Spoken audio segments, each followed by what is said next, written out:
ಮತ್ತೊಮ್ಮೆ ಸರ್ವರಿಗೂ ಶುಭೋದಯ.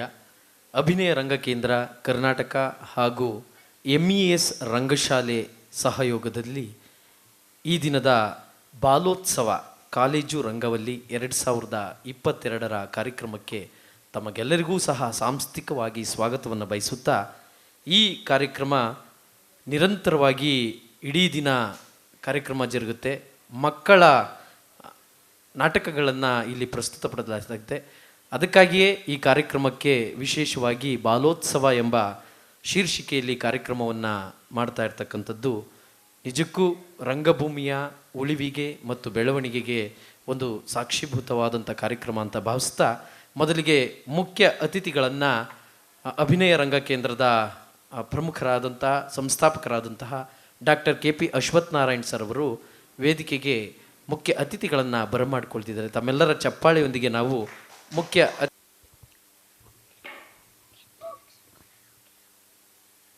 ನನ್ನ ಹೆಸರು ಶ್ರೀಪ್ರದಾ. ನಾನು 6ನೇ ತರಗತಿ A ವಿಭಾಗದಲ್ಲಿ ಓದುತ್ತಿದ್ದೇನೆ.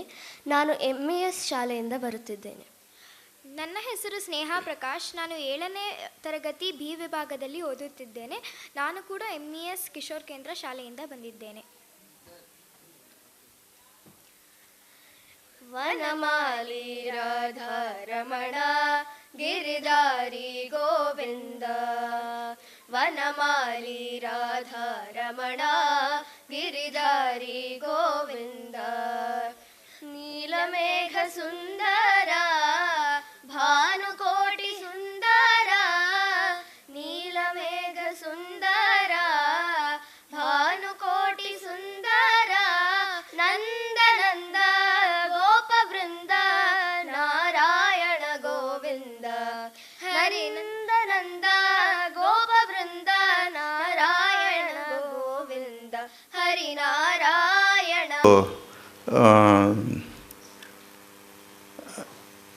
ಕಾಂಪಿಟೇಷನ್ ಅಂದರೂ ತಪ್ಪಲ್ಲ. ಅದು ತಯಾರಿ ಯಾವ ರೀತಿ ಮಾಡ್ಕೋಬೇಕು ಅನ್ನೋದೇ ಒಂದು ರೀತಿಯ ಗೊಂದಲದಲ್ಲಿದ್ದಾರೆ. ಅಂದರೆ ನಾವು ಓದಬೇಕಾದ್ರೆ ಶಿಕ್ಷಕರು ಅಂತಂದರೆ ಎಷ್ಟು ಭಯ ಇರ್ತಿತ್ತು ಅಂತಂದರೆ, ಈಗ ಆ ಭಯ ಹೋಗ್ಬಿಟ್ಟಿದೆ ಮಕ್ಕಳಲ್ಲಿ. ನಮಗೆ ಶಿಕ್ಷಕರು ಒದೆ ಕೊಟ್ಟರು ಅಂತಂದರೆ ನಾವು ಮನೆಯಲ್ಲಿ ಹೇಳ್ತಿರ್ಲಿಲ್ಲ. ಯಾಕೆ ಹೇಳಿ? ಇವರು 2 ಏಟು ಹೊಡೆದಿದ್ರೆ ಮನೇಲಿ 4 ಏಟು ಹೊಡೆದು ಸಂಜೆವರೆಗೂ ಪನಿಷ್ಮೆಂಟ್ ಕೊಡೋರು.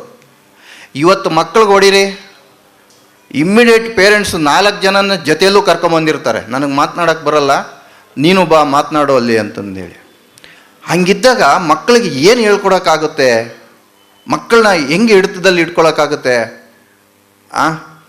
ನಿಜವಾಗ್ಲೂ ಇವಾಗ ಎಲ್ಲ ನೋಡ್ತಾ ಇದ್ದಾರೆ ಪೇಪರಲ್ಲಿ ಮತ್ತು ಸೋಷಿಯಲ್ ಮೀಡಿಯಾದಲ್ಲಿ. ನಮಗೆ ಭಯ ಹುಟ್ಟುತ್ತಾ ಇದೆ. ಮಕ್ಕಳು ಬ್ಯಾಗಲ್ಲಿ ಏನೇನೋ ಸಿಗ್ತಾ ಇದೆಯಂತೆ. ಅದು ನಿಜನಾ ಸುಳ್ಳ? ಅಲ್ಲ, ನಿಜ. ಯಾಕಂದರೆ ಇವತ್ತು ಆ ಪರಿಸ್ಥಿತಿಗೆ ಹೋಗ್ಬಿಟ್ಟಿದ್ದಾರೆ. ಇದಕ್ಕೆಲ್ಲ ಏನು ಕಾರಣ? ಏನಪ್ಪ ಅಂತಂದರೆ ಮಕ್ಕಳನ್ನ ಬ್ಯುಸಿಯಾಗಿಟ್ಟಿಲ್ಲ ನಾವು. ಅಂದರೆ ನಮಗೆ ಬೆಳಗ್ಗೆ ಎದ್ದರೆ ಯಾವುದೋ ಒಂದು ಕೆಲಸ, ಏನೋ ಇಲ್ಲಿ ಸಿಟಿಯಲ್ಲಿ ಇಲ್ಲ ಆಗ್ಬೋದು, ಬಟ್ ಹಳ್ಳಿ ಒಳಗಡೆ ಏನಾಗುತ್ತೆ ಅಂತಂದರೆ ಏನೋ ಕಸ ಬಾಸೋದಿರ್ಬೋದು, ಹೊಲದ ಹತ್ರ ಹೋಗೋದಿರ್ಬೋದು, ಮತ್ತೆ ಬರೋದು, ಮತ್ತೆ ಆಟ ಆಡೋಕ್ಕೆ ಹೋಗೋದು, ಮತ್ತೆ ಆಟ ಆಡ್ತಿದ್ದಂಗೆ ಮತ್ತೆ ಸ್ಕೂಲ್ಗೆ ರೆಡಿ ಆಗೋದು. ಸ್ಕೂಲಿಂದ ಅಲ್ಲೂ ಹೆಚ್ಚಾಗಿ ಜಾಸ್ತಿನೇ ಆಟನೇ ಆಡ್ತಾಯಿದ್ವು ಅಂತ ಅನಿಸುತ್ತೆ. ಆ ಸ್ಕೂಲಿಂದ ಬಂದ ಕೂಡಲೇ ಮತ್ತೆ ಆಟ ಆಡೋಕ್ಕೆ ಹೋಗೋದು, ಮತ್ತೆ ಸುಸ್ತಾಗಿರ್ತೀವಿ, ಮತ್ತೆ ಊಟ ಮಾಡೋದು, ಮತ್ತೆ ಏನೋ ಸ್ಕೂಲಲ್ಲಿ ಹೇಳಿರೋದು ಏನೋ ಒಂಚೂರು ಓದ್ಕೊಳ್ಳೋದು, ಈ ಥರ ಬ್ಯುಸಿಯಾಗಿರ್ತಿದ್ವಿ. ಈಗ ಮಕ್ಕಳೆಲ್ಲ ಯಾವುದ್ರಲ್ಲಿ ಬ್ಯುಸಿಯಾಗಿದ್ದಾರೆ? ಮೊಬೈಲು. ಎಲ್ಲವನ್ನ ಹಾಳು ಮಾಡಿ ಬೆಂಕಿ ಇಡ್ತಾ ಇದೆ ಮೊಬೈಲು. ಸೊ ಇದನ್ನು ಹೋಗಲಾಡಿಸ್ಲಿಕ್ಕೆ ನಮ್ಮ ರಂಗಭೂಮಿ ಆದರೂ ಸಾಧ್ಯ ಆಗುತ್ತಾ? ಅಂದರೆ ಒಂದು ನಾಟಕ ಕಲೀಲಿಕ್ಕೆ ಬಂದರೆ ಮಗು ಒಂದೇ ಪಾತ್ರನ ಕಲಿಯೋಕ್ಕೆ ಹೋಗೋದಿಲ್ಲ, ಬೇರೆ ಬೇರೆ ಪಾತ್ರಗಳನ್ನು ಕಲಿಯುತ್ತೆ. ಆ ಪಾತ್ರದ ಗುಣಲಕ್ಷಣಗಳೇನು, ಈ ಪಾತ್ರದ ಗುಣಲಕ್ಷಣಗಳೇನು, ಈ ಪಾತ್ರ ಏನು ಹೇಳುತ್ತೆ, ನನ್ನ ಪಾತ್ರ ಏನು ಹೇಳುತ್ತೆ, ಇಡೀ ನಾಟಕ ಆಶಯ ಏನು ಹೇಳುತ್ತೆ, ಎಷ್ಟೊಂದು ಕಲಿಯುತ್ತೆ, ಅವಾಗ ಬ್ಯುಸಿ ಆಗುತ್ತೆ. ಹಾಗಾಗಿ ಈ ಬಾಲೋತ್ಸವದ ಮುಖಾಂತರ ಮಕ್ಕಳನ್ನು ಒಂದು ಸ್ವಲ್ಪ ಕ್ರಿಯಾಶೀಲರನ್ನಾಗಿ, ಏನು ಈ ಮೊಬೈಲ್ ಮಾರಿ ಇದೆಲ್ಲ ಇಂಟರ್ನೆಟ್ ಇದಿದೆ ಅದನ್ನು ಹೊರತುಪಡಿಸಿ ಈ ಥರದ್ದು ಚಟುವಟಿಕೆಗಳಲ್ಲಿ ಭಾಗವಹಿಸಿದ್ರೆ ಅನುಕೂಲ ಆಗುತ್ತೆ ಅಂತ ಒಂದು ದೃಷ್ಟಿ ಇಟ್ಕೊಂಡು ಶಾಲೆಯಲ್ಲಿ ಆಗಿರ್ತಕ್ಕಂಥ ನಾಟಕನ ಮರುಪ್ರದರ್ಶನಗೊಳಿಸಲಿಕ್ಕೆ ವೇದಿಕೆ ಸಿದ್ಧತೆ ಮಾಡಿಕೊಡ್ಬೇಕು ಅಂತೇಳಿ ನಮ್ಮ MES ಆಡಳಿತ ಮಂಡಳಿಯವರಿಗೆ ಈ ವಿಷಯ ಹೇಳಿದಾಗ ಅವರು ಭಾಳ ಸಂತೋಷದಿಂದ ಒಪ್ಪಿ ಇಲ್ಲ ಮಾಡಿ ಒಳ್ಳೆಯ ಕಾರ್ಯಕ್ರಮ ಸದಾ ನಮ್ಮ ಬೆಂಬಲ ಇರುತ್ತೆ ಅಂತಂದೇಳಿ ನಮಗೆ ಬೆಂತಟ್ಟಿ ಇವತ್ತು ಇಲ್ಲಿ ಈ ಕಾರ್ಯಕ್ರಮನ ಆಯೋಜನೆ ಮಾಡಿದ್ದೀವಿ. ಈ ಒಂದು ಕಾರ್ಯಕ್ರಮಕ್ಕೆ ಬಹಳ ಮುಖ್ಯವಾಗಿ ನನ್ನ ವಿದ್ಯಾಭ್ಯಾಸದ ಸಹಪಾಠಿ ಗೆಳೆಯ ರಂಗ ನಿರ್ದೇಶಕರು, ಕ್ರಿಯಾಶೀಲ ರಂಗಭೂಮಿಯಲ್ಲಿ ಕೆಲಸ ಮಾಡ್ತಕ್ಕಂಥ ಮತ್ತು ಸಂತ ಜೋಸೆಫರ ವಾಣಿಜ್ಯ ಕಾಲೇಜಿನಲ್ಲಿ ಮುಖ್ಯಸ್ಥರಾಗಿ ಕೆಲಸ ಮಾಡ್ತಿರ್ತಕ್ಕಂಥ ಡಾಕ್ಟರ್ ಲವ್ ಕುಮಾರ್ ಅವರು ಇವತ್ತು ನಮ್ಮ ಕಾರ್ಯಕ್ರಮಕ್ಕೆ ಉದ್ಘಾಟನೆ ಮಾಡಲಿಕ್ಕೆ ಆಗಮಿಸಿದ್ದಾರೆ. ಅವರಿಗೆ ಸ್ವಾಗತವನ್ನು ಕೋರ್ತಾ ಇದ್ದೇನೆ.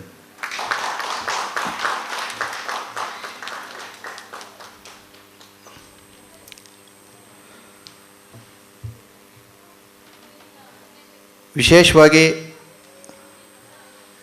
ಕನ್ನಡ ಸಾಹಿತ್ಯ ಪರಿಷತ್ತು ಮಲ್ಲೇಶ್ವರಂ ವಿಧಾನಸಭಾ ಕ್ಷೇತ್ರದ ಅಧ್ಯಕ್ಷರಾಗಿರ್ತಕ್ಕಂತಹ ಸ್ನೇಹಿತರು, ಬಹಳಷ್ಟು ವರ್ಷಗಳಿಂದ ರಂಗಭೂಮಿಯನ್ನೇ ವೃತ್ತಿಯಾಗಿಸಿಕೊಂಡು ರಂಗಭೂಮಿಯಲ್ಲಿ ಸದಾ ಕ್ರಿಯಾಶೀಲರಾಗಿರ್ತಕ್ಕಂಥ ಮತ್ತು ರಂಗಭೂಮಿಯಲ್ಲಿ ಈಗ PhD ಪದವಿಯನ್ನು ಪಡ್ಕೊಳ್ಳಿಕ್ಕೆ ಕೆಲಸ ಮಾಡ್ತಿರ್ತಕ್ಕಂತಹ ನಮ್ಮ ಸ್ನೇಹಿತರಾಗಿರ್ತಕ್ಕಂಥ ಚನ್ಕೇಶವ ಮೂರ್ತಿಯವರು ಆಗಮಿಸಿದ್ದಾರೆ.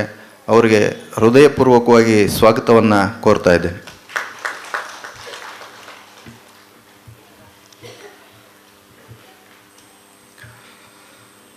ಜನಪದ ಕಲೆಗಳನ್ನೇ ತಮ್ಮ ಬದುಕಾಗಿಸಿಕೊಂಡು ಅನೇಕ ಜನಪದ ಕಲಾವಿದರನ್ನು ತಯಾರುಗೊಳಿಸಿರ್ತಕ್ಕಂಥ ಜನಪದ ವಿಶ್ವವಿದ್ಯಾಲಯದ ಸಿಂಡಿಕೇಟ್ ಸದಸ್ಯರಾಗಿರ್ತಕ್ಕಂತಹ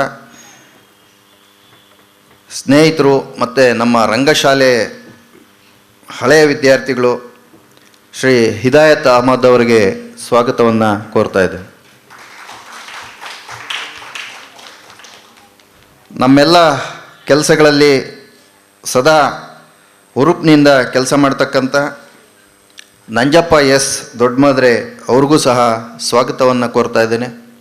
ಹಾಗೂ ರಂಗಶಾಲೆಯ ಎಲ್ಲ ವಿದ್ಯಾರ್ಥಿಗಳಿಗೆ ಮತ್ತು ವಿಶೇಷವಾಗಿ ಇವತ್ತು ಕರ್ನಾಟಕ ಪಬ್ಲಿಕ್ ಶಾಲೆ 13ನೇ ಅಡ್ಡರಸ್ತೆ ಮಕ್ಕಳು ಬಹಳ ಚಂದವಾಗಿ ಅವ್ರಿಗೆ ನಲಿ ಕಲಿ ಅಂತಕ್ಕಂಥ ನಾಟಕವನ್ನು, ಅಂದರೆ ಈ ಡ್ರಾಪ್ಔಟ್ಸ್ ಆಗಿರತಕ್ಕಂಥ ಮಕ್ಕಳನ್ನು ಶಾಲೆಗೆ ಕಳಿಸ್ಲಿಕ್ಕೆ ಪ್ರೋತ್ಸಾಹ ನೀಡ್ತಕ್ಕಂಥ ಒಂದು ನಾಟಕನ ಬಹಳ ಅಚ್ಚುಕಟ್ಟಾಗಿ ಮಾಡಿದರು. ಸೇವಾ ಸದನದಲ್ಲಿ ಅದು ಶೋ ಆಗಿತ್ತು. ಮೇಡಮ್ ಅವರಿಗೆ ಫೋನ್ ಮಾಡಿ, ಮೇಡಮ್ ಮಾಡಿ ಮಕ್ಕಳು ಹೊರಗಡೆ ಹೋಗಿ ಮಾಡಿದ್ರೆ ಇನ್ನೂ ಅವ್ರಿಗೆ ಒಳ್ಳೆ ಇದು ಸಿಗುತ್ತೆ, ಬೇರೆ ಬೇರೆ ವೇದಿಕೆಗಳಲ್ಲಿ ಮಾಡಿದ್ರೆ ಅವ್ರಿಗೂ ಒಂದು ಧೈರ್ಯ ಬರುತ್ತೆ ಮಾಡಿ ಅಂದ ಕೂಡಲೇ ನಮ್ಮ ಫೋನಲ್ಲಿ ಮಾತನಾಡಿದ್ದು. ಮೇಡಮ್ ಅವರು ಇಲ್ಲ ಸರ್ ಮಾಡಿಸ್ತೀವಿ ಖಂಡಿತ ಅಂತಂದೇಳಿ ಕರ್ಕೊಂಬಂದಿದ್ದಾರೆ.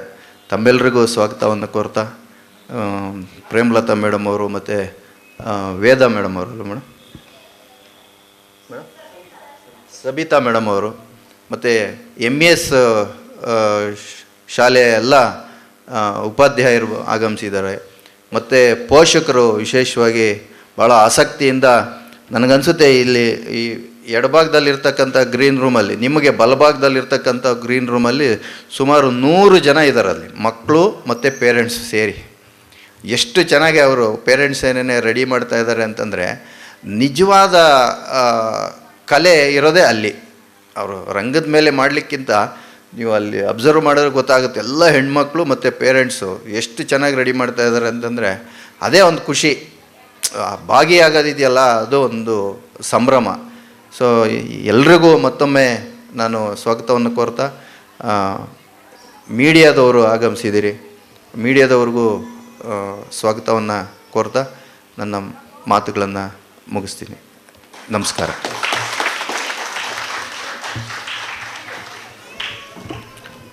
ಪ್ರಾಸ್ತಾವಿಕ ನುಡಿಯೊಂದಿಗೆ ಸ್ವಾಗತ ಭಾಷಣ ಮಾಡಿದಂತಹ MES ರಂಗಶಾಲೆಯ ಸಂಯೋಜಕರಾದ ಡಾಕ್ಟರ್ KP ಅಶ್ವತ್ಥನಾರಾಯಣ್ ಸರ್ ಅವರಿಗೆ ಧನ್ಯವಾದಗಳನ್ನು ಹೇಳ್ತಾ, ಈಗ ಕಾರ್ಯಕ್ರಮದ ಪ್ರಮುಖ ಘಟ್ಟ, ಇಡೀ ದಿನದ ಕಾರ್ಯಕ್ರಮಕ್ಕೆ ಉದ್ಘಾಟನೆಯನ್ನು ನೆರವೇರಿಸ್ಕೊಡ್ಬೇಕು ಅಂತ ಹೇಳಿ ನಾವು ಡಾಕ್ಟರ್ ಲವಕುಮಾರ್ TH, ನಾಟಕಕಾರರು, ರಂಗನಿರ್ದೇಶಕರು ಮತ್ತು ಮುಖ್ಯಸ್ಥರು, ಸಂತ ಜೋಸೆಫರ ವಾಣಿಜ್ಯ ಕಾಲೇಜು ಅವರನ್ನು ನಾವು ಕೇಳ್ಕೊಳ್ತೇವೆ. ಜೊತೆಗೆ ಈ ದಿನದ ಕಾರ್ಯಕ್ರಮದ ಅಧ್ಯಕ್ಷತೆಯನ್ನು ವಹಿಸಿರ್ತಕ್ಕಂಥ ಶ್ರೀ ಚನ್ನಕೇಶವ ಮೂರ್ತಿ ಸರ್ ಅವರು ಸಹ, ಹಾಗೂ ಕರ್ನಾಟಕ ಜಾನಪದ ವಿಶ್ವವಿದ್ಯಾಲಯದ ಸಿಂಡಿಕೇಟ್ ಸದಸ್ಯರಾದಂಥ ಹಿದಾಯತ್ ಅಹಮದ್ ಸರ್ ಅವರು ಸಹ ಉದ್ಘಾಟನೆಯನ್ನು ನೆರವೇರಿಸಿಕೊಟ್ಟು, ಹಾಗೂ ವಿದ್ಯಾರ್ಥಿ ಬಾಲೋತ್ಸವದ ವಿದ್ಯಾರ್ಥಿ ಕಲಾವಿದರ ಪ್ರತಿನಿಧಿಯಾಗಿ ಕಲಾವಿದರು ವಿದ್ಯಾರ್ಥಿನಿಗಳು ಬಂದು ಭಾಗವಹಿಸಬೇಕು ಅಂತ ಕೇಳ್ಕೊಳ್ತೇನೆ. ತಮ್ಮೆಲ್ಲರ ಚಪ್ಪಾಳೆಯೊಂದಿಗೆ ನಾವು ಈ ದಿನದ ಕಾರ್ಯಕ್ರಮದ ಉದ್ಘಾಟನೆಯನ್ನು ನೆರವೇರಿಸಿಕೊಡ್ಬೇಕು ಅಂತ ಕೇಳ್ತೇವೆ.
ಉದ್ಘಾಟನೆಯನ್ನು ನೆರವೇರಿಸಿಕೊಟ್ಟಂತಹ ಡಾಕ್ಟರ್ ಲವಕುಮಾರ್ TH ಹಾಗೂ ಕಲಾವಿದರ ಪೈಕಿ ವಿದ್ಯಾರ್ಥಿನಿಗಳಾದಂತಹ MES ಶಾಲೆಯ ಎಲ್ಲ ಮಕ್ಕಳಿಗೂ, ಹಾಗೂ ಅಧ್ಯಕ್ಷತೆಯನ್ನು ವಹಿಸಿರ್ತಕ್ಕಂಥ ಶ್ರೀ ಚನ್ನಕೇಶವ ಮೂರ್ತಿ ಸರ್ ಅವರಿಗೂ, ಹಾಗೂ ಆತ್ಮೀಯರು ಹಾಗೂ ಡೊಳ್ಳು ಕುಣಿತ ಕಲಾವಿದರು, ಪ್ರಸ್ತುತ ಜಾನಪದ ವಿಶ್ವವಿದ್ಯಾಲಯದ ಸಿಂಡಿಕೇಟ್ ಸದಸ್ಯರಾದಂಥ ಶ್ರೀ ಹಿದಾಯತ್ ಅಹಮದ್ ಸರ್ ಅವರಿಗೂ ಧನ್ಯವಾದಗಳನ್ನು ಹೇಳ್ತಾ, ಈಗ ಉದ್ಘಾಟನಾ ಭಾಷಣವನ್ನು ನೆರವೇರಿಸಿಕೊಡ್ಬೇಕು ಅಂತೇಳಿ ಡಾಕ್ಟರ್ ಲವಕುಮಾರ್ TH, ನಾಟಕಕಾರರು, ರಂಗನಿರ್ದೇಶಕರು, ಪ್ರಸ್ತುತ ಮುಖ್ಯಸ್ಥರು, ಸಂತ ಜೋಸೆಫರ ವಾಣಿಜ್ಯ ಕಾಲೇಜನ್ನು ಕೇಳ್ಕೊಳ್ತೇನೆ.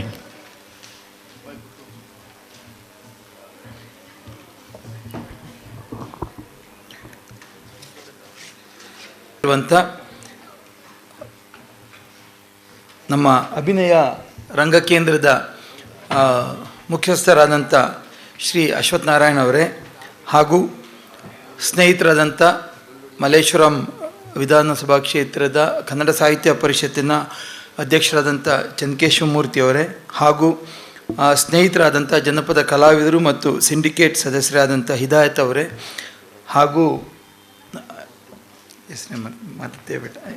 ನಂಜಪ್ಪ ಅವರೇ, ಮತ್ತು ಇಲ್ಲಿ ಆಸೀನರಾಗಿರುವಂಥ ಎಲ್ಲ ವಿದ್ಯಾರ್ಥಿಗಳೇ, ಪೋಷಕರೇ, ಮಾಧ್ಯಮ ಮಿತ್ರರೇ ಮತ್ತು ಹಿರಿಯರೇ, ಇವತ್ತು ನಾಟಕೋತ್ಸವ ನಡೀತಿದೆ. ಈ ನಾಟಕೋತ್ಸವಕ್ಕೆ ಬಾಲೋತ್ಸವ ಅಂತ ಇಟ್ಟಿದ್ದಾರೆ. ಬಾಲ ಅಂದರೆ ನಾವು ಸಾಮಾನ್ಯವಾಗಿ ಬಾಲ ಅಂತ ಅಂದ್ಕೊಂಡ್ಬಿಡ್ತೀವಿ. ಆ್ಯಕ್ಚುಲಾಗಿ ಒಂದು ಕಾಲ ಇತ್ತಂತೆ, ಮನುಷ್ಯರಿಗೆಲ್ಲ ಬಾಲ ಇದ್ದಂಥ ಕಾಲ. ಆ ಬಾಲ ಇದ್ದಂಥ ಕಾಲದಲ್ಲಿ ಎಲ್ಲರೂ ಮುಗ್ಧರಾಗಿದ್ದರು ಅಂತ ನಾವು ಕೇಳ್ಪಟ್ಟಿದ್ದೀವಿ. ಎಷ್ಟು ಮುಗ್ಧರು ಇದ್ದರೂ ಗೊತ್ತಿಲ್ಲ. ಯಾಕಂದರೆ ಇವತ್ತು ನಾವು ನೋಡ್ತಿದ್ದೀವಿ ಮರದ ಮೇಲಿರುವಂಥ ಕೋತಿಗಳು ಅದೆಷ್ಟು ಮುಗ್ಧವಾಗಿದ್ದಾವೆ. ನೀವು ಕರೆಕ್ಟಾಗಿ ಆ ಕೋತಿಗಳನ್ನು ನೋಡಿದ್ರೆ ಗೊತ್ತಾಗುತ್ತೆ. ಅವು ನಾವು ಅಂದ್ಕೊಂಡ್ರೆ ಅಷ್ಟು ಮುಗ್ಧವಾಗೇನಿಲ್ಲ.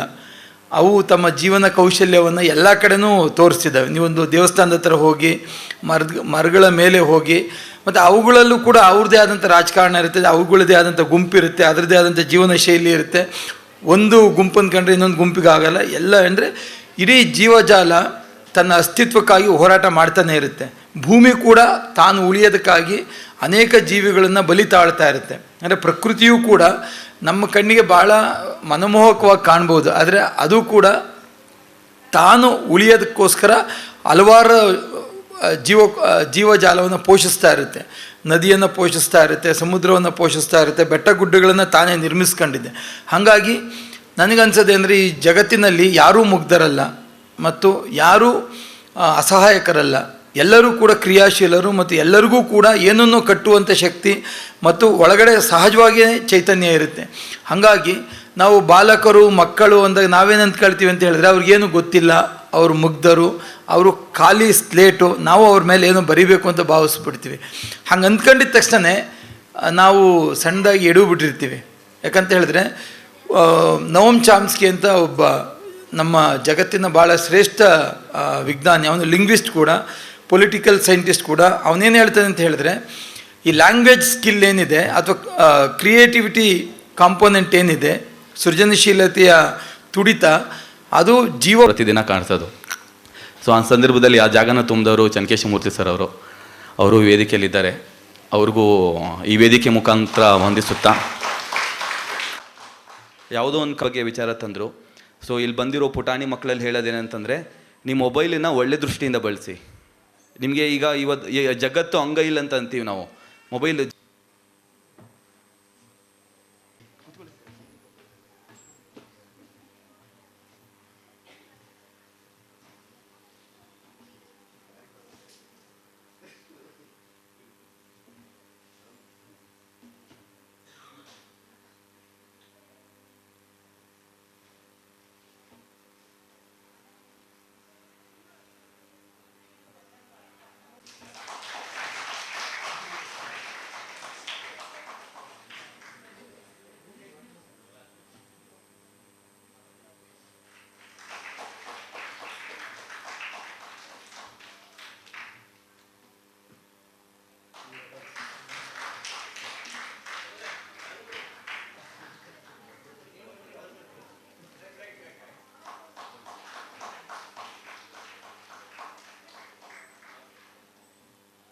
ರಂಗಶಾಲೆಯ ಪ್ರಾಂಶುಪಾಲರು ಅಶ್ವತ್ಥನಾರಾಯಣ ಅವರು ಮತ್ತು ನಂಜಪ್ಪ ಅವರು, ಹಿದಾಯತ್ ಅವರು ನನ್ನ ಸಹ ಕಲಾವಿದರಾಗಿ ತುಂಬ ಕಾರ್ಯಕ್ರಮಗಳಲ್ಲಿ ಭಾಗವಹಿಸಿದ್ದಾರೆ.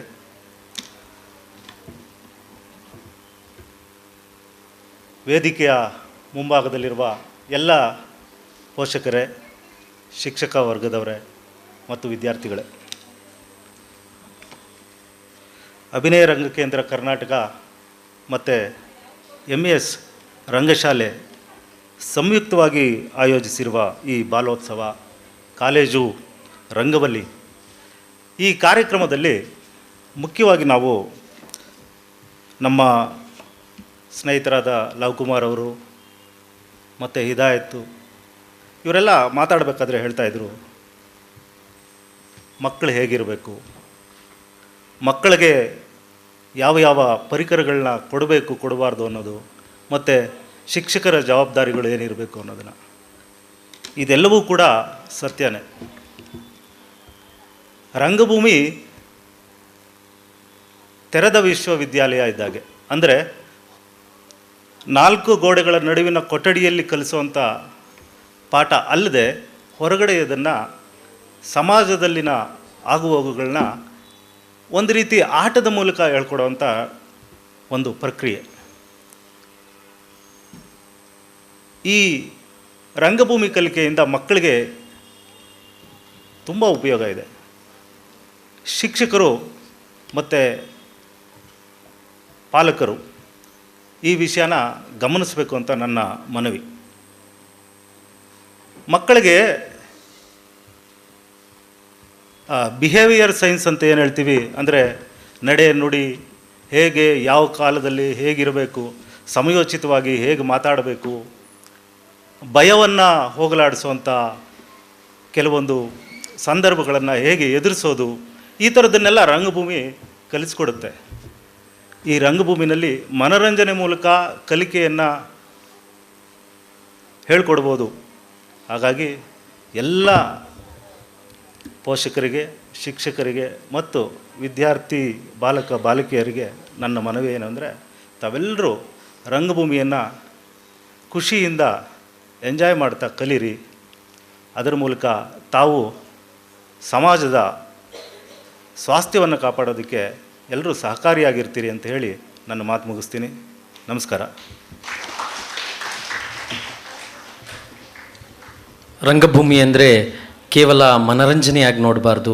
ಅದು ಕೇವಲ ಸಾಂಸ್ಕೃತಿಕವಾದಂಥ ಕ್ಷೇತ್ರ ಅಷ್ಟೇ ಅಲ್ಲ, ಅದು ಒಂದು ಶೈಕ್ಷಣಿಕ ಕ್ಷೇತ್ರ. ನಮ್ಮ ಬದುಕನ್ನು ಕಟ್ಕೊಳ್ಳೋದಕ್ಕೆ, ನಾವು ಜೀವನವನ್ನು ನಡೆಸೋದಕ್ಕೆ ಅದು ಪೂರಕವಾಗಿರುತ್ತೆ ಅಂತ ಹೇಳಿ ಅಧ್ಯಕ್ಷೀಯ ಭಾಷಣವನ್ನು ಮಾಡಿದಂತಹ ಶ್ರೀಯುತ ಚನ್ಕೇಶವ ಸರ್ ಅವರಿಗೆ ಧನ್ಯವಾದಗಳನ್ನು ಹೇಳ್ತಾ, ಈಗ ಮಕ್ಕಳ ನಾಟಕಗಳು ಅಂದರೆ ಮೊದಲಿಗೆ ನಲಿ ಕಲಿ ನಾಟಕ, ಆನಂತರ ಜೀಮುತ ವಾಹನ, ಆನಂತರ ಧ್ವಜ ರಕ್ಷಣೆ, ಈ 3 ನಾಟಕಗಳ ಪ್ರದರ್ಶನಕ್ಕೆ ನಾವು ವೇದಿಕೆಯನ್ನು ಅನುವು ಮಾಡ್ಕೋಬೇಕು. ಅದಕ್ಕಿಂತ ಮುಂಚಿತವಾಗಿ ನಾನು ತಮ್ಮೆಲ್ಲರ ಪರವಾಗಿ ಹಾಗೂ ಅಭಿನಯ ರಂಗಕೇಂದ್ರ ಕರ್ನಾಟಕ ಹಾಗೂ MES ರಂಗಶಾಲೆ ವತಿಯಿಂದ ವೇದಿಕೆಯಲ್ಲಿ ಆಸೀನರಾಗಿರ್ತಕ್ಕಂಥ ಎಲ್ಲ ಗಣ್ಯರಿಗೂ ಸಹ ವಂದನೆಗಳನ್ನು ಸಲ್ಲಿಸಿ ಮಕ್ಕಳ ನಾಟಕಕ್ಕೆ ನಾನು ಅನುವು ಮಾಡಿಕೊಳ್ಳೋಣ. ಧನ್ಯವಾದಗಳನ್ನು ಹೇಳ್ತಾ ಈಗ ವೇದಿಕೆ ಕಾರ್ಯಕ್ರಮ ಮುಕ್ತಾಯವಾಗುತ್ತೆ. ದಯವಿಟ್ಟು ಮಕ್ಕಳು ಹಾಗೂ ನಿರ್ದೇಶಕರು ಸಿದ್ಧತೆಯನ್ನು ಮಾಡ್ಕೋಬೇಕಾಗಿ ತಮ್ಮಲ್ಲಿ ಕಳಕಳಿಯ ಶಿಕ್ಷಕರಾದಂತಹ MC ಪ್ರೇಮಲತಾ ಮೇಡಮ್ ಅವರು ಈಗ ದಯವಿಟ್ಟು ಪ್ರೇಕ್ಷಕರು ನಿಶಬ್ದವಾಗಿರಬೇಕು ಹಾಗೂ ತಮ್ಮ ಜಂಗಮವಾಣಿಗಳನ್ನು ಅಂದರೆ ಮೊಬೈಲ್ ಫೋನ್ಗಳನ್ನು ನಿಷ್ಕ್ರಿಯಗೊಳಿಸಿ ಅಥವಾ ನಿಶಬ್ದಗೊಳಿಸಿ, ಅಂದರೆ ಸ್ವಿಚ್ ಆಫ್ ಮಾಡಿ ಅಥವಾ ಸೈಲೆಂಟ್ ಮೋಡ್ನಲ್ಲಿಡಿ. ಈಗ ನಿಮ್ಮ ಮುಂದೆ ನಾಟಕ Nali Kali. Light satellite white. ಇವಾಗ ಪರವಾಗಿಲ್ವೇ?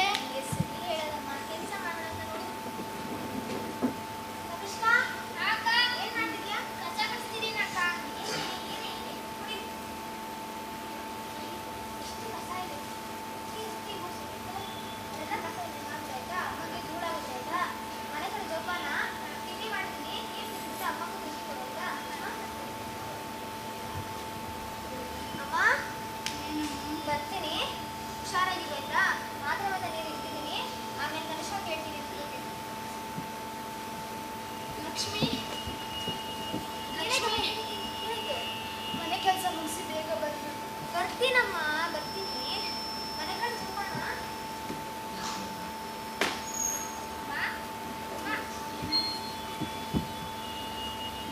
ಹೇಗಿದ್ಯಾ ಮೇಡಮ್? ಇವಾಗ ಪರವಾಗಿಲ್ವೇ? ನಿಮ್ಮಪ್ಪ ಕರೋನಾದಲ್ಲಿ ತೀರೋಗ್ತಿಲ್ಲ ಅಂದರೆ ನನಗೆ ನಿಮಗೆ ಪರಿಸ್ಥಿತಿ ಬರ್ತಿದ್ದಿಲ್ಲ. ನಾನು ನನ್ನ ಮಕ್ಕಳು ಚೆನ್ನಾಗಿ ಓದಿ ದೊಡ್ಡ ಕೆಲಸಕ್ಕೆ ಹೋಗ್ತಾರೆ ಅಂತ ನನ್ನ ದೊಡ್ಡ ಕನಸನ್ನು ಆದರೆ ನಾನು ನಿಮ್ಮ ಜೀವನವನ್ನು ಹಾಳು ಮಾಡ್ತಿದ್ದೆ ನನಗೆ ಅನಿಸ್ತಿತ್ತು. ಶಿವನೇ ಕಾವು.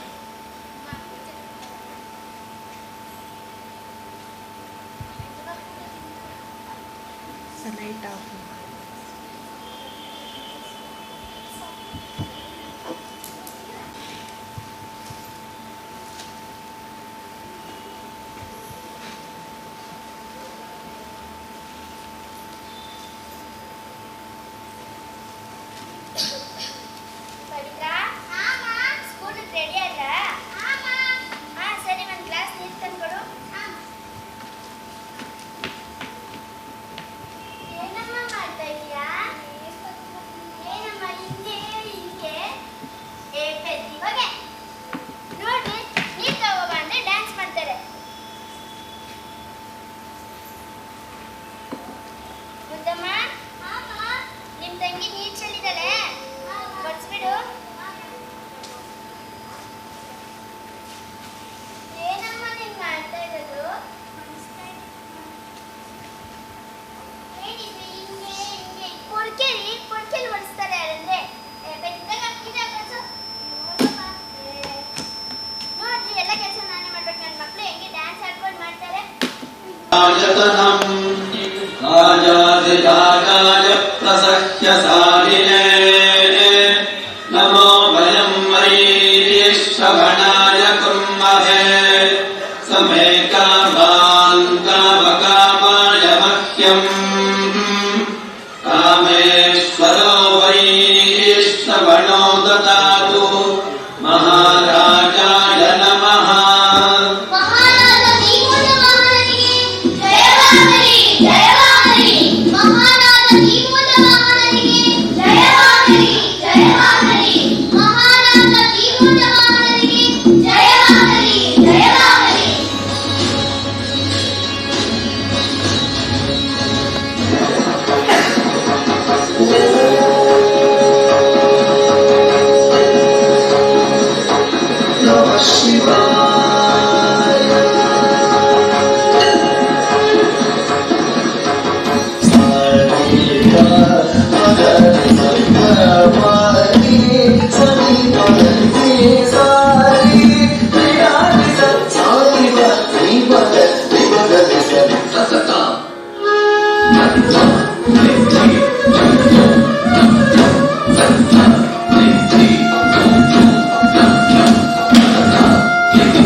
ಇಲ್ಲದ ಬರಡು ಮಾತು.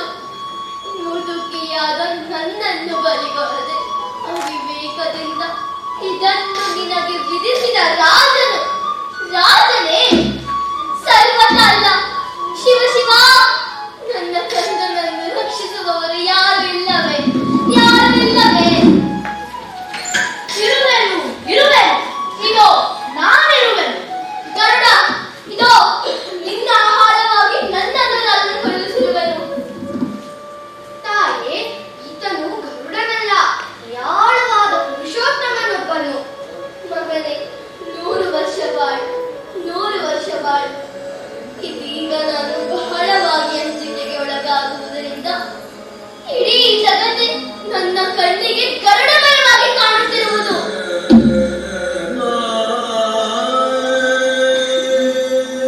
ಅಮ್ಮ, ಚಿಂತಿಸಬೇಡ. ತನ್ನನ್ನು ಗರುಡನಿಗೆ ಅರ್ಪಿಸಿ ಈ ನಿನ್ನ ಮಗನನ್ನು ಉಳಿಸುವುದಕ್ಕಾಗಿಯೇ ಈ ಜೀವೂತ ವಾಹನ ಬಂದಿರುವನು. ಮಗು, ಆ ಮಾತನ್ನು ಇನ್ನೊಮ್ಮೆ ಹೇಳು. ಇನ್ನೊಮ್ಮೆ ಹೇಳುವುದರಿಂದೇನು ಫಲ? ಅದನ್ನು ಕಾರ್ಯರೂಪದಲ್ಲೇ ಮಾಡಿ ತೋರಿಸುವೆ. ಮಹಾತ್ಮ, ಈ ಯಥಾರ್ಥವಾದ ಗುಣವೇ ನಿನ್ನನ್ನು ಮಹಾತ್ಮನೆಂದು ಸಾರುತ್ತಿರುವುದು. ಆದರೆ ನನ್ನನ್ನು ಕ್ಷಮಿಸು. ರಾಜಾಜ್ಞೆಯನ್ನು ಪೂರೈಸುವ ಹೊಣೆ ನನ್ನದು. ಅಮ್ಮ, ನಿನ್ನ ಮಗನಿಗೆ ನೀನೇ ಸ್ವಲ್ಪ ಹೇಳು. ನನಗೆ ಅಪೂರ್ವವಾಗಿ ದೊರೆತ ಈ ಇಷ್ಟಕಾರಿಯನ್ನು ಈಡೇರಿಸಲು ಅವಕಾಶ ಮಾಡಿಕೊಡು. ಮಹಾನುಭಾವ, ಇಲ್ಲ, ಖಂಡಿತವಾಗಿಯೂ ಇಲ್ಲ. ತಾಯೇ, ನೀನು ಮರೆತು ನಿನ್ನ ಮಗ ರಾಜಾಜ್ಞೆಯನ್ನು ನೆರವೇರಿಸಿದ ಭಾಗ್ಯಶಾಲಿಯನ್ನು ಸಂತೋಷ ಪಡುತ್ತಾ ಮನೆಗೆ ನಡೆ. ನಾನು ಈಗಿಂದೀಗಲೇ ದಕ್ಷಿಣ ಗೋಕರ್ಣನಾಥನನ್ನು ಪೂಜಿಸಿ ಕೆಂಪು ಬಟ್ಟೆ ಮುಸುಕಿ ವಜ್ರಶಿಲೆಯನ್ನೇರುವೆನು. ಇದೋ ಹೊರಟೆ. ಶಂಖಚೂಡ, ಶಂಖಚೂಡ. ಛೇ, ನನ್ನ ಮನೋರಥವು ಇನ್ನೇನು ಈಡೇರುತ್ತಿತ್ತು.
ಬಿಟ್ಟು ಇವರನ್ನು ಗುಂಡಿಕ್ಕಿ ಕೊಂದದ್ದು ನಿಮ್ಮ ಪರಾಕ್ರಮವೇ? ಎಷ್ಟು ಬಾರಿ ಹೇಳಿದರೂ ನಮ್ಮ ಮಾತನ್ನು ಮೀರಿದ್ದಕ್ಕಾಗಿ, ಬ್ರಿಟಿಷ್ ಸರ್ಕಾರದ ಮಾತನ್ನು ಮೀರಿದ್ದಕ್ಕಾಗಿ ಇದೇ ಫಲಾವಣಿಗೆ. ನಿಮ್ಮ ಆಜ್ಞೆ ದುಶ್ಚಟಗಳಿಂದ ದೂರಾಗಿರಿ ಎಂದು ಆಜ್ಞೆ ಕೊಡಿ, ಅಕ್ಷರಶಃ ಪಾಲಿಸುವೆವು. ಹೊಲಸಿನಲ್ಲಿ ಹೊರಳಾಡುವ ಈ ನಮ್ಮ ಜನಕ್ಕೆ ಸ್ವಚ್ಛತೆಯ ಪಾಠ ಕಲಿಸಿರಿ, ನಿಮ್ಮ ಆಳಾಗಿ ಸೇವೆ ಮಾಡುವೆವು. ನಮ್ಮ ಅಜ್ಞಾನವನ್ನು ದೂರ ಮಾಡಿ ಜ್ಞಾನದ ಜ್ಯೋತಿಯನ್ನು ಬೆಳಗಿಸಿರಿ, ನಿಮ್ಮನ್ನು ದೇವರಂತೆ ಪೂಜಿಸುವೆವು. ಆದರೆ ಭಾರತಾಂಬೆಯ ಬಂದ ವಿಮೋಚನೆಗೆ ಹಗಲಿರುಳು ಹಂಬಲಿಸುವ ಈ ನಮ್ಮ ಭಾರತೀಯರಿಗೆ ಪರಾಜಯದ ಕೆಸರಿನಲ್ಲಿಯೇ ಕೊಳೆತು ಬಿದ್ದಿರಿ ಎಂದು ಆಜ್ಞೆ ಕೊಟ್ಟರೆ ಅದು ಹಿತಕರ ಆಜ್ಞೆ ಅಲ್ಲ. ಉನ್ಮತ್ತ ಗುಲಾಮರ ಉಪದ್ಯಾಪ, ದಾನವನ ದರ್ಪ, ದಾಸ್ಯದ ದ್ಯೋತಕ. ನಿಲ್ಲಿಸಿ ನಿಮ್ಮ ಮಾತುಗಾರಿಕೆಯನ್ನು. ಹೀಗೆ ಅರಿಯದ ಬಾಲಕರನ್ನು ಅಡ್ಡದಾರಿಗೆ ಎಳೆದು ಅವರ ಜೀವನವನ್ನು ಹಾಳು ಮಾಡುತ್ತಿದ್ದೀರಾ ನೀವು. ಅಡ್ಡದಾರಿಗೆ ಎಳೆದು ನಾವೇನೋ ಅವರಿಗೆ ಸೆರೆ ಸೇವಿಸಲು ಹೇಳಲಿಲ್ಲ, ನೀಚ ಕೃತ್ಯ ಕಲಿಸಲಿಲ್ಲ, ಕಳ್ಳತನ ಹೇಳಿಕೊಡಲಿಲ್ಲ. ನಾವು ಬರೀ ಇವರಿಗೆ ಭಾರತಾಂಬೆಯ ಬಂಧ ವಿಮೋಚನೆ ಹೋರಾಡಲು ಉಪದೇಶಿಸಿದ್ದೇವೆ. ಅದರಿಂದ ಅವರಿಗೇನು ಲಾಭ? ಏನು ಲಾಭ? ಸ್ವಾತಂತ್ರ್ಯವೆನ್ನುವುದು ಲಾಭಮಾನಿಗಳ ವ್ಯಾಪಾರವಲ್ಲ. ಇಂತಹ ಸ್ವಾರ್ಥ ಬುದ್ಧಿಯೇ ನಿಮ್ಮನ್ನು ಗುಲಾಮರನ್ನಾಗಿ ಮಾಡಿದೆ. ನಾವೇ ಮಾವಿನ ಹಣ್ಣಿನ ಗಿಡಗಳನ್ನು ಹಚ್ಚಿ ನೀರೆರೆಯುವರು, ಅದನ್ನು ತಿಂದು ತೇಗಬೇಕೆಂಬ ಆಸೆಯಿಂದಿಲ್ಲ. ಏಕೆಂದರೆ ನಾವು ತಿನ್ನುವ ಮಾವಿನ ಹಣ್ಣಿನ ಗಿಡಗಳನ್ನು ನಾವೇ ಹಚ್ಚಿಲ್ಲ, ನಮ್ಮ ಪೂರ್ವಜರು ಮುಂದಿನ ಪೀಳಿಗೆಗಾಗಿ ಹಚ್ಚಿದ್ದಾರೆ. ಇದಕ್ಕೂ ನಿಮ್ಮ ಚಳವಳಿಗೂ ಏನು ಸಂಬಂಧ? ನಾವು ಇಂದು ಸ್ವಾತಂತ್ರ್ಯಕ್ಕಾಗಿ ಹೋರಾಡಿ ಸತ್ತರೆ ನಮ್ಮ ಮುಂದಿನ ಪೀಳಿಗೆಯು ಅದರ ಫಲವನ್ನು ಸವಿಯುತ್ತದೆ. ಆದರೆ ಇಂದು ನಮ್ಮ ಕರ್ತವ್ಯದಲ್ಲಿ ಏನಾದರೂ ಚ್ಯುತಿಯಾದರೆ ನಾವು ನರಕಕ್ಕೆ ಹೋಗುವುದು ಖಂಡಿತ. ಹೀಗೆ ಸ್ವರ್ಗ ನರಕಗಳ ಕಲ್ಪನೆಯನ್ನು ತಲೆಯಲ್ಲಿ ತುಂಬಿಕೊಂಡೇ ನಮ್ಮ ದೇಶ ಹಾಳಾಗಿರುವುದು. ನೀವು ಫೌಜದಾರರಾದಾಕ್ಷಣ ನಿಮ್ಮ ಜೀವನದಲ್ಲಿ ಸುಖವಿರುತ್ತದೆ ಎಂಬ ಭ್ರಾಂತಿ ಬಿಡಿ. ನಿಮ್ಮ ಸುತ್ತಮುತ್ತಲಿನ ಜನರ ಗೋಳಿಗಾಗಿ ನೀವೇ ಕಾರಣರು. ಸಾಕು ಮಾಡಿ ನಿಮ್ಮ ಪುರಾಣ. ನಾನು ಸರ್ಕಾರದ ನೌಕರ, ನನ್ನಲ್ಲಿ ಕರ್ತವ್ಯ ನಿಷ್ಠೆ ಇದೆ. ಕರ್ತವ್ಯ ನಿಷ್ಠೆ? ಕೇಳು ಹೊಟ್ಟೆಗಾಗಿ ಭಾರತದ ಕಂದಮ್ಮರನ್ನು ಕೊಂದು ಅವರ ರಕ್ತದಲ್ಲಿ ಮೆರೆಯುವುದು ಕರ್ತವ್ಯ ನಿಷ್ಠೆಯೇ? ಧಿಕ್ಕಾರವಿರಲಿ ನಿಮಗೆ, ಶತಧಿಕ್ಕಾರ. ರಾಕ್ಷಿ, ಅಯ್ಯೋ ನನ್ನ ರಾಕ್ಷಿ, ನಿನ್ನ ಕೈಯಲ್ಲಿದ್ದ ವಿಷಾಲೆಯನ್ನು ಕಸಿದುಕೊಂಡರೆ ಇಗೋ ಇನ್ನೊಂದು ಧ್ವಜವನ್ನು ತಂದಿರುವೆ. ತಗೋ ರಾಕ್ಷಿ, ತಗೋ. ಹೆಣ್ಣು ಮಗಳೇ, ಆ ಧ್ವಜವನ್ನು ಕೆಳಗೆ ಮೊದಲು. ಹೊಟ್ಟೆಯಲ್ಲಿ ಹುಟ್ಟಿದ ಮಗನನ್ನೇ ಬಲಿಕೊಟ್ಟಿರುವೆ. ನನ್ನ ಜೀವವನ್ನು ತ್ಯಜಿಸಲು ಸಿದ್ಧ ಇದ್ದೇನೆ, ಆದರೆ ಈ ಧ್ವಜವನ್ನು ಕೆಳಗಿಡಲಾರೆ. ಭಾರತ ಮಾತೆಗೆ ಭಾರತ ಮಾತೆಗೆ ಜಯವಾಗಲಿ.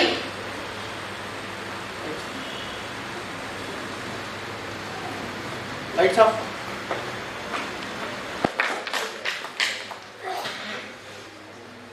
ಎಲ್ಲರಿಗೂ ನಮಸ್ಕಾರ. ನನ್ನ ಹೆಸರು ಸುಜನ, ನನ್ನ ಹೆಸರು ಪ್ರೇರಣ. ನಾವಿಬ್ಬರು ಪೊಲೀಸ್ ಸಿಪಾಯಿಗಳಾಗಿ ಅಭಿನಯಿಸಿದ್ದೇವೆ. ಎಲ್ಲರಿಗೂ ನಮಸ್ಕಾರ. ನನ್ನ ಹೆಸರು ಆದಿತ್ಯ ಹಜಾರಿಕಾ. ನಾನು ಪೊಲೀಸ್ ಅಧಿಕಾರಿ ಕುಲಕರ್ಣಿಯಾಗಿ ಅಭಿನಯಿಸಿದ್ದೇನೆ. ಎಲ್ಲರಿಗೂ ನಮಸ್ಕಾರ. ನನ್ನ ಹೆಸರು ಮೇಕಲಾ. ನಾನು ನೆರೇಟರ್ ಆಗಿ ಅಭಿನಯಿಸಿದೆ. ಎಲ್ಲರಿಗೂ ನಮಸ್ಕಾರ. ನನ್ನ ಹೆಸರು ಅದಿತಿ ಸರ್. ನಾನು ಸೋಮಣ್ಣನಾಗಿ ಅಭಿನಯಿಸಿದೆ. ಎಲ್ಲರಿಗೂ ನಮಸ್ಕಾರ. ನನ್ನ ಹೆಸರು ಭ್ರಮರಾಯ ಸಿಸ್. ನಾನು ರಾಮ್ ಸಿಂಗ್ ಆಗಿ ಅಭಿನಯಿಸಿದೆ. ರಾಮಕೃಷ್ಣ ತಾಯಿ ಪಾತ್ರವನ್ನು ನಿರ್ವಹಿಸಿದ್ದೆ. ಎಲ್ಲರಿಗೂ ನಮಸ್ಕಾರ. ನನ್ನ ಹೆಸರು ಐಶ್ವರ್ಯ. ನನ್ನ ಹೆಸರು ಪ್ರಾರ್ಥನಾ. ನನ್ನ ಹೆಸರು ಕೃತಿ. ನಾವು ಸ್ವಾತಂತ್ರ್ಯ ಹೋರಾಟಗಾರರಾಗಿ ಅಭಿನಯಿಸಿದ್ದೇವೆ.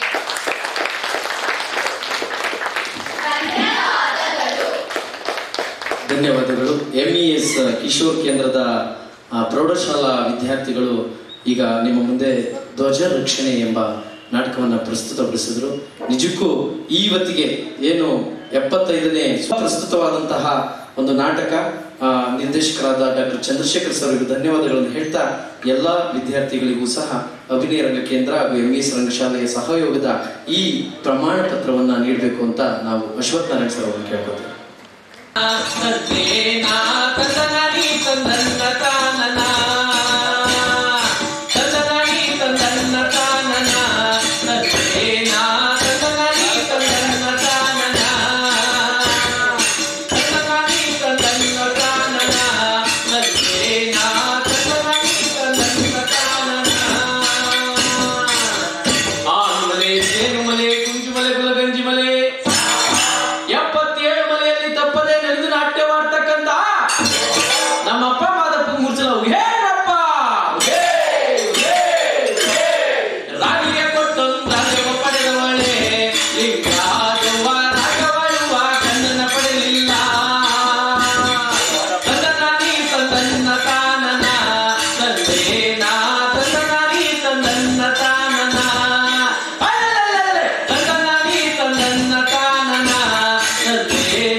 ಇಲ್ಲ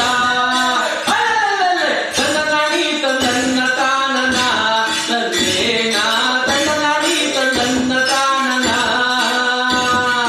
ಮಕ್ಕಳ ಫಲವ ನಮಗೆ ಕೊಟ್ಟರೆ ಮಾದೇವನಿಗೆ ಮುತ್ತಿನ ತೇರ ಮಾಡಿಸಿಕೊಡ್ತೀನಿ ಮಕ್ಕಳ ಫಲವ ನಮಗೆ ಕೊಟ್ಟರೆ ಮಾದೇವನಿಗೆ ಮುತ್ತಿನ ತೇರ ಮಾಡಿಸಿಕೊಡ್ತೀನಿ ಮುತ್ತಿನ ತೇರ ಮಾಡಿಸಿಕೊಡುವ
ಇಡೀ ರಾಷ್ಟ್ರವೇ 75ನೇ ಸ್ವಾತಂತ್ರ್ಯ ಅಮೃತ ಮಹೋತ್ಸವವನ್ನ ಆಚರಿಸ್ತಾ ಇದೆ. ಇದರ ಅಂಗವಾಗಿ ಸ್ಥಳೀಯ ಇತಿಹಾಸವನ್ನ ಒಳಗೊಂಡಂತ ಸ್ವಾತಂತ್ರ್ಯ ಹೋರಾಟದ ಕತೆ ಈಗ ನಿಮ್ಮ ಮುಂದೆ. ವಿದುರಾಶ್ವತ ದುರಂತ, ರಚನೆ ನಂಜಪ್ಪ ಎಸ್ ದೊಡ್ಡಮದುರೆ, ನಿರ್ದೇಶನ ಡಾಕ್ಟರ್ KP ಅಶ್ವತ್ಥನಾರಾಯಣ. ಈಗ ಯಾವಾಗ ಸ್ವಾತಂತ್ರ್ಯಕ್ಕಾಗಿ ಮಹಾತ್ಮ ಗಾಂಧೀಜಿಯವರು ಹೋರಾಟದ ಕಿಡಿಯನ್ನ ಹೊತ್ತಿಸಿದ್ರು, ಮೊದಲಿಗೆ ರಾಷ್ಟ್ರೀಯ ಕಾಂಗ್ರೆಸ್ ಅಧಿವೇಶನವನ್ನ ಗುಜರಾತಿನ ಹರಿಹರಪುರದಲ್ಲಿ ಪ್ರಾರಂಭ ಮಾಡ್ತಾರೆ. ಅದು ಯಶಸ್ವಿಯಾದ ನಂತರ ತಮ್ಮ ತಮ್ಮ ಭಾಗಗಳಲ್ಲಿ, ತಮ್ಮ ತಮ್ಮ ಪ್ರಾಂತ್ಯಗಳಲ್ಲಿ, ತಮ್ಮ ತಮ್ಮ ರಾಜ್ಯಗಳಲ್ಲಿ ಸ್ವಾತಂತ್ರ್ಯ ಹೋರಾಟ ಅಂದ್ರೆ ಧ್ವಜ ಸತ್ಯಾಗ್ರಹ ಮಾಡೋದ್ರ ಮುಖಾಂತರ ಸ್ವಾತಂತ್ರ್ಯ ಹೋರಾಟ ಮಾಡಿ ಅಂತ ಕರೆ ಕೊಟ್ಟಾಗ, ಕರ್ನಾಟಕದಲ್ಲಿ ಶಿವಪುರದಲ್ಲಿ ಹಾಗೂ ವಿದುರಾಶ್ವತದಲ್ಲಿ ಸ್ವಾತಂತ್ರ್ಯ ಹೋರಾಟ ನಡೆಯುತ್ತೆ. ಅದರ ಕತೆ ಈಗ ನಿಮ್ಮ ಮುಂದೆ. ಮಹಾತ್ಮ ಗಾಂಧೀಜಿಯವರು ಕರ್ನಾಟಕದ ಟಿ ಸಿದ್ದಲಿಂಗಯ್ಯವರ ನೇತೃತ್ವದಲ್ಲಿ ಧ್ವಜ ಸತ್ಯಾಗ್ರಹ ಮಾಡಿ ಅಂತ ಹೇಳಿದ ನಂತರದ ಘಟನಾವಳಿಗಳು ಈ ನಾಟಕದಲ್ಲಿ ನೋಡಬಹುದು. ರಘುಪತಿ ರಾಘವ ರಾಜಾನ ಪತಿತ ಪಾವನ ಸೀತಾರಾಮ, ರಘುಪತಿ ರಾಘವ ರಾಜಾನ ಪತಿತ ಪಾವನ ಸೀತಾರಾಮ.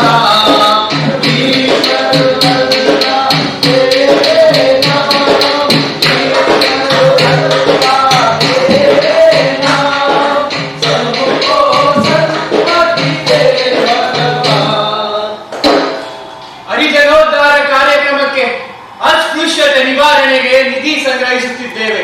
ಸಹಕರಿಸಿ, ಅಸಹಕಾರ ಚಳುವಳಿ ನಡೆಸಿ, ಸ್ವತಂತ್ರ ಹೋರಾಟದಲ್ಲಿ ಭಾಗವಹಿಸಿ. ಮೈಸೂರು ಪ್ರಾಂತ್ಯದ ನಮ್ಮ ಟಿ ಸಿದ್ದಲಿಂಗಯ್ಯನವರ ನೇತೃತ್ವದಲ್ಲಿ ನಡೆಯುತ್ತಿರುವ ಧ್ವಜ ಸತ್ಯಾಗ್ರಹಕ್ಕೆ ಭಾಗವಹಿಸಿ. ಒಂದೇ ಮಾತರಂ, ಒಂದೇ ಮಾತರಂ, ಒಂದೇ ಮಾತರಂ. ರಘುಪತಿ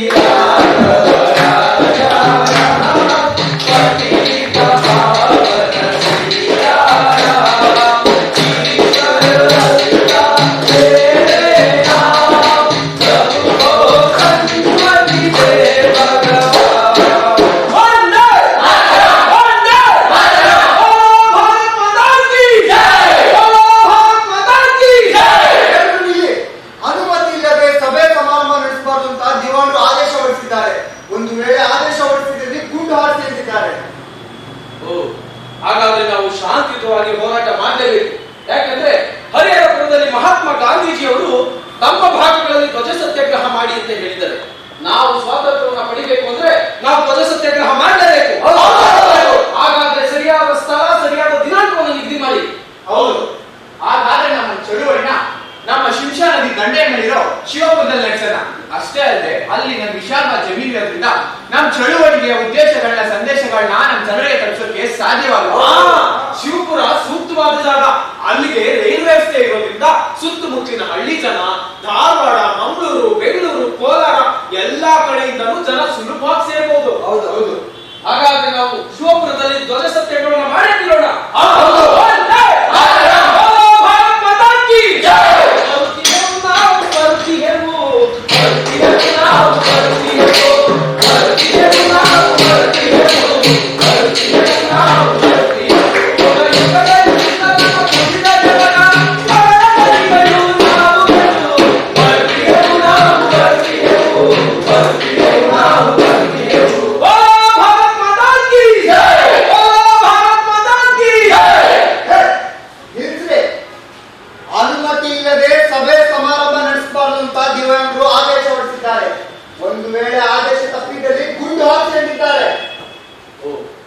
ನೋಡಿ ಸರ್, ನಾವು ಶಾಂತಿಯುತವಾಗಿ ಹೋರಾಟ ಮಾಡ್ತೀವಿ.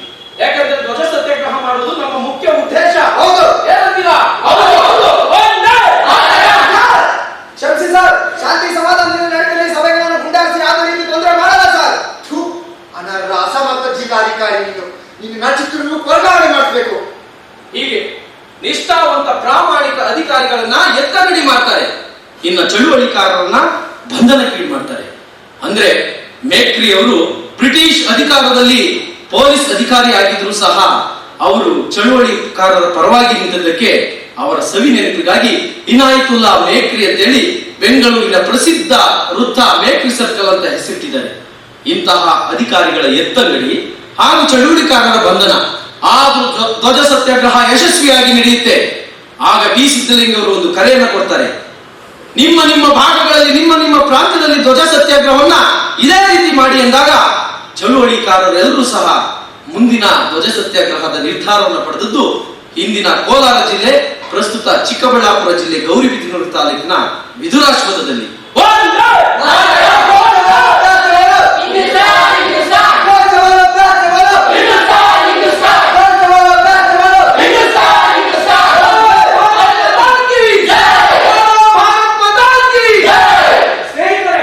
ಶಿವಪುರದಲ್ಲಿ ನಡೆದ ಘಟನೆಯಲ್ಲಿ ನಮ್ಮ ಬಹಳಷ್ಟು ಜನ ನಾಯಕರು ಬಂದಿ ಆಗಿದ್ದಾರೆ. ಹೌದು, ಇದರ ಅರ್ಥ ನಮ್ಮ ಸ್ವತಂತ್ರ ಚಳವಳಿ ಯಶಸ್ವಿಯಾಗಿದೆ. ಹಾಗಾದ್ರೆ ಆ ಟಿ ಸಿದ್ದಲಿಂಗ ಅವರ ನೇತೃತ್ವದಲ್ಲಿ ನಡೆದಂತಹ ಚಳವಳಿ ಯಶಸ್ವಿಯಾಗಿರೋದ್ರಿಂದ ನಮ್ಮ ನಮ್ಮ ಭಾಗದಲ್ಲಿ ನಾವು ಧ್ವಜ ಸತ್ಯಾಗ್ರಹವನ್ನು ಮಾಡಲೇಬೇಕು. ಹೌದು ಹೌದು, ಸರಿಯಾದ ಸ್ಥಳ ಮತ್ತು ನಿಗದಿ ಮಾಡಬೇಕೀಗ. ನಾನು ಚಳುವಳಿನ ನಮ್ಮ ಪವಿತ್ರವಾದ ಪುಣ್ಯ ಸ್ಥಳ ವಿದುರಾಶ್ವತ್ಥದಲ್ಲಿ ನಡೆಸೋಣ. ಅಲ್ಲಿ ದನಗಳ ಜಾತ್ರೆ ಮತ್ತೆ ರಥೋತ್ಸವ ನಡೆಯೋದ್ರಿಂದ ಭಾರಿ ಜನ ಸೇರಿರ್ತಾರೆ. ಇದರಿಂದ ನಮ್ಮ ಚಳುವಳಿ ಉದ್ದೇಶಗಳನ್ನ ಸಂದೇಶಗಳನ್ನ ನಮ್ಮ ಜನರಿಗೆ ತಲುಪಿಸೋಕೆ ಸಾಧ್ಯವಾಗುತ್ತೆ. ಹೌದೌದು ಹೌದು, ವಿದುರಾಶ್ವತ್ಥ ಸೂಕ್ತವಾದ ಜಾಗ. ವಿದುರಾಶ್ವತ್ಥ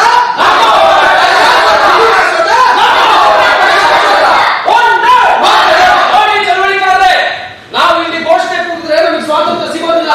ಆ ಪೊಲೀಸ್ನವ್ರ ಮುಂದೆ ನಾವು ಘೋಷಣೆ ಕೂಗೋಣ, ಧ್ವಜ ಸತ್ಯಾಗ್ರಹವನ್ನು ಮಾಡೋಣ.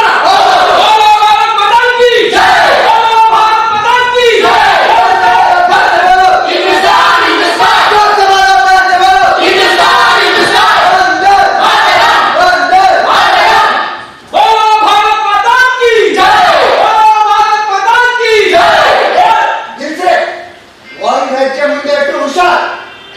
ಈಗ ನಿಮ್ಗೆಲ್ಲ ಜೈಲೇ ಕಟ್ಟಿ ಅರೆಸ್ಟ್ ಮಾಡಿ ನಮ್ಮನ್ನ ನೀವು ನಮ್ಮನ್ನು ಬಂಧಿಸಬಹುದು. ನಮ್ಮ ಸಂತತಿಯನ್ನಲ್ಲ, ನಮ್ಮ ಶಕ್ತಿಯನ್ನಲ್ಲ, ನಮ್ಮ ಮನಸ್ಥಿತಿಯನ್ನಲ್ಲ. ನೋಡ್ರಿ, ಸುಮ್ಮನೆ ಧ್ವಜ ಕೊಟ್ಟರೆ ಸರಿ. ರೇ ಶ್ರೀನಿವಾಸ, ಮನೆ ಹೇಳ್ಬಿಟ್ಟು ಬಂದಿದ್ದೇನಪ್ಪ? ಮನೇಲಿ ಹೇಳಿದ್ರೆ ಇದಕ್ಕೆಲ್ಲ ಕಳಿಸ್ತಾರ ಸರ್. ನಾನು ಜೈಲ್ಗೆ ಹೋಗ್ಬೇಕಂತಾನೆ ಬಂದಿದ್ದೀನಿ. ಮತ್ತೆ ಯಾಕ್ರಿ ಧ್ವಜ ಕೊಡ್ತಿಲ್ಲ? ನೀವು ಅರೆಸ್ಟ್ ಮಾಡ್ಬೇಕಾಗಿರೋದು ನನ್ನ ಕೈ ಇರೋ ಧ್ವಜ ಅಲ್ಲ. ಅದೇ ಮಾಡ್ಕೊತೀರಾ ಮಾಡ್ಕೊಳ್ಳಿ.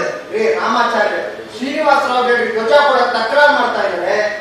ಶ್ರೀನಿವಾಸರಾವ್ ಕೊಟ್ಬಿಡಪ್ಪ. ಏನ್ ಸರ್ ನೀವು ಹಿಂಗೆ ಹೇಳ್ತೀರಾ? 3 ದಿನದಿಂದ ಅರೆಸ್ಟ್ ಆದವ್ರು ಎಲ್ಲರೂ ಕೊಟ್ಟಿದ್ದಾರೆ, ನೀವು ಕೊಟ್ಬಿಡಪ್ಪ. ಸರಿ ಸರ್, ನಿಮ್ಮ ಮಾತಿಗೆ ಬೆಲೆ ಕೊಟ್ಟು ನಾನು ಧ್ವಜ ಕೊಡ್ತೀನಿ. ಆದ್ರೆ ನನ್ನೊಂದು ಷರತ್ತಿದೆ.